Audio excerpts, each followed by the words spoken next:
Music is all about understanding sets of notes. Out of the 12 notes that we have available to us, our options are always constrained, in some way, to sets of notes that we've decided sound good together. There's only so wrong you can go if you stay within the right set of notes. Stray outside of it? Oof. And it's going to sound like you played a wrong note. Step 1 to understanding music is knowing which set of notes is available in a given musical situation. These sets of notes are called scales, and there are many different kinds of scales that create many different kinds of musical flavors. Some are happy and uplifting.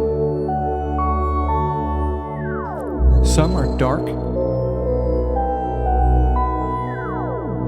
And some are weird and unsettling. However, one scale in particular is foundational to all of Western music and music theory. You might recognize this sound. This is the major scale, and its musical flavor is often described as happy and uplifting. Organizing the notes of the scale in ascending order, we assign them the numbers 1 through 7, which we call scale degrees. E is the third degree of the C major scale, or third for short. G is the fifth. B is the seventh, and so on. We can play a major scale, or any scale, starting from any of the 12 notes. However, it's not always easy to remember which notes are in a scale, as in which notes of the scale are sharp or flat. Luckily, there's a tool that we use to help. This is the circle of fifths. The circle of fifths is a useful tool for knowing which notes are sharp and flat in each major scale. The C major scale sits atop the circle and has no sharps or flats. As we move clockwise from C to F sharp, each scale gains a sharp, and the sharps that it gains will be according to the order of sharps, which is F, C, G, D, A, E, B. So the G major scale has one sharp, which is an F sharp. The D major scale has two sharps, F sharp and C sharp. The A major scale has three sharps, F sharp, C sharp, and G sharp, and so on. As we move counterclockwise from C to G flat, each scale gains a flat, and it works exactly the same way. The order of flats is the opposite of the order of sharps, B, E, A, D, G, C, F. The F major scale has one flat, B flat.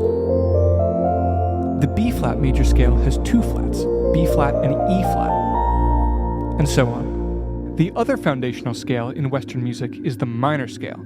The minor scale is like the moody little sibling of the major scale.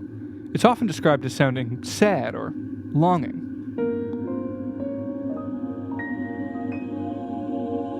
There are two main ways of understanding the relationship between major and minor.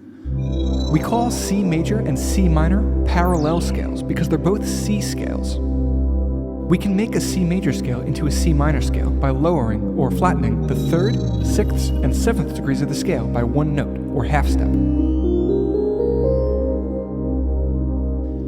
The second way to understand them is as sets of notes that are relative to each other.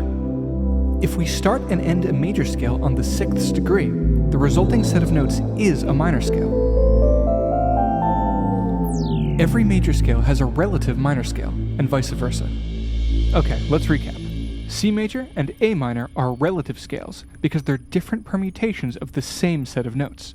C major and C minor are parallel scales because they're both C scales, and we make a major scale into its parallel minor scale by flattening the 3rd, 6th, and 7th degrees of the scale. Major and minor are foundational in the sense that all of music theory kind of orbits around them.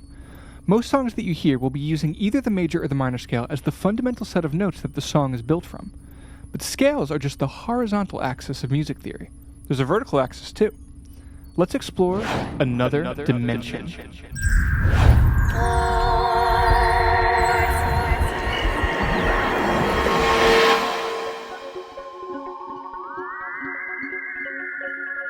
Hey, so the Tonal Universe Music Theory 101 video series is also available as a full course that you can take at modernmusiclearning.com. The link for that is in the description, or just feel free to skip right on to the next video.